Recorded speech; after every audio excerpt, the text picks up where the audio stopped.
अस्सलाम वालेकुम, मैं हूं जनरल प्रैक्टिशनर डॉक्टर अहमद। और आज हम जिस अहम मसले के बारे में बात करेंगे उसे हम तिब्बी ज़ुबान में कहते हैं एन्यूरेसिस या नोक्टर्नल एन्यूरेसिस, या बच्चों का रात में बिस्तर पर पेशाब कर देना या बच्चों का कपड़ों के अंदर ही पेशाब कर देना। ये किन बच्चों में कॉमन है, इसकी वजूहात क्या है, इसका इलाज क्या है। हम डिवाइड कर रहे होते हैं प्राइमरी काजिज़, सेकेंडरी काजिज़ और नोक्टर्नल काजिज़।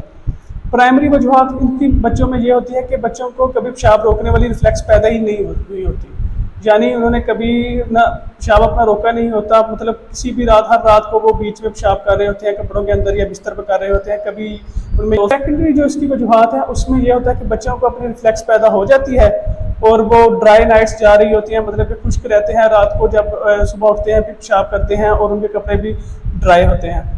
और कुछ बाद में जाके उनको कुछ अरसे बाद ये मसला पैदा होना शुरू हो जाता है कि वो फिर रात को बीच में पेशाब निकल जाना या कपड़ों के अंदर पेशाब निकल जाना। और कुछ लोगों में होता है नोक्टर्नल एन्यूरेसिस, मतलब वो उनको ये मसला सिर्फ रात को होता है, दिन में उनको कोई मसला नहीं हो रहा होता। रात में ये होता है कि उनका बीच में पेशाब निकल जाता है, उनको पता नहीं चलता रात को, फिर ये मसला आ रहा होता है। इसकी वजूहात क्या हैं? इसकी वजूहात में सबसे पहले जो कॉमन है वो है फैमिली हिस्ट्री, मतलब बच्चे की जो ख़ानदान में भी ये मसला आ रहा होता है जनरेशन आफ्टर जनरेशन। दूसरी मेन वजूहात हो रही है यूरिनरी ट्रैक्ट का इन्फेक्शन, मतलब पेशाब वाली नाली का इन्फेक्शन या मसाने का इन्फेक्शन।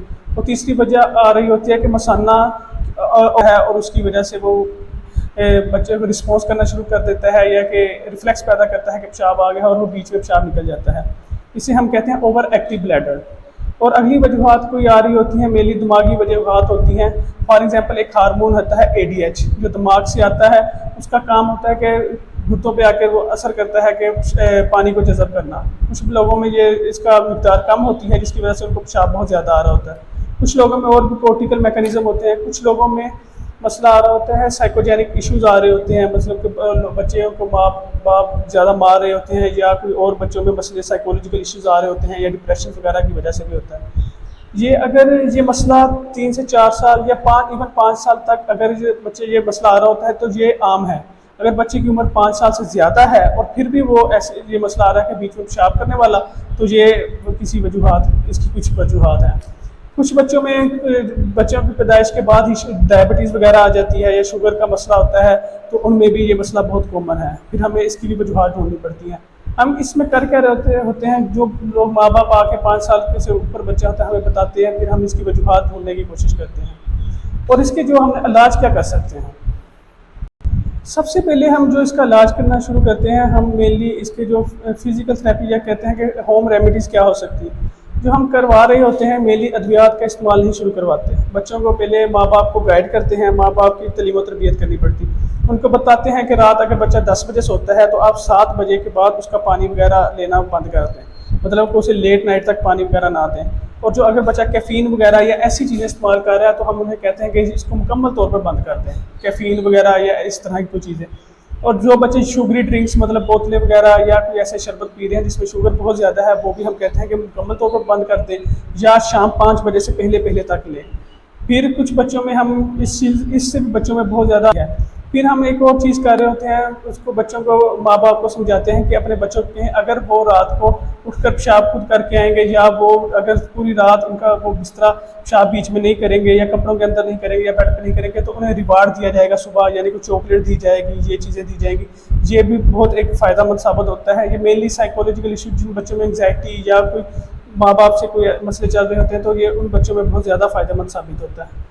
कुछ बच्चों में फिर हम एक बज़र यूज़ करते हैं जिसकी आपको मतलब तस्वीर नज़र भी आ जाएगी, वो लगा देते हैं। बच्चा यानी जब गीला होने लगता है तो ये बज़र बजना शुरू हो जाता है और बच्चा फिर उठ के जाके जब पेशाब करता है जाके करे ताकि बच्चा ड्राई रहे। या ये माँ बाप के साथ इस बज़र की पहले अटैच कर देते हैं कि माँ बाप उठ जाते हैं, फौरी बच्चों को पेशाब करवा के लाते हैं।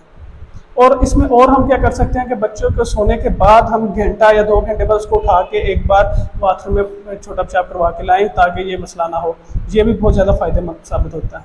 और इसका अब अद्वियात से क्या इलाज किया जा सकते हैं, बाज़ का कुछ बच्चे ऐसे हैं जिनमें ये फ़ायदेमंद साबित नहीं होता, तो फिर हम अद्वियात की तरफ जाते हैं। फर्स्ट लाइन ड्रग्स जो हम यूज़ कर रहे होते हैं हमें मेनली डेस्मोप्रेसिन वगैरह है, 40 to 60% बच्चों में ये फ़ायदेमंद साबित होती है।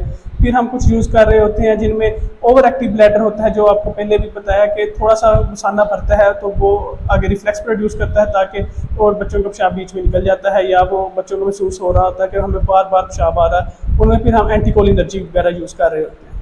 और इसके अलावा कुछ बच्चों में फिर हम anti depressant, tricyclic anti depressants, imipramine वगैरह भी यूज़ कर रहे होते हैं। अगर इन चीज़ों से भी फ़र्क नहीं पड़ रहा होता है तो फिर हम आखिर में कंबाइन थेरेपी यूज़ करते हैं, जिसमें मेनली ये कुछ अद्वियात दो दो मिला के, या कंबाइन थेरेपी जो पहली जो आपको चीज़ें बताई हैं उनमें दो दो चीज़ें मिला के, या एंटीकोलिनर्जिक या एंटी डिप्रेसेंट को भी मिला के हम दे रहे होते हैं। इन चीज़ों से बच्चों में बहुत ज़्यादा बेहतरी आती है। और हमें सबसे पहले बच्चों में अगर किसी कोई मसला आ रहा है, चाहे डायबिटीज़ वगैरह है या कोई और, या उनका जो पेशाब वाली नाली सही तरीके से बनी नहीं हुई, या उसमें मसाने वगैरह में कोई मसला है, सबसे पहले हम उन चीज़ों का इलाज करते हैं, फिर हम दूसरी चीज़ों की तरफ आते हैं। और इंशाल्लाह इसी चीज़ों से बच्चों का बहुत बेहतर इलाज हो जाता है और ये मसला हल हो जाता है। शुक्रिया।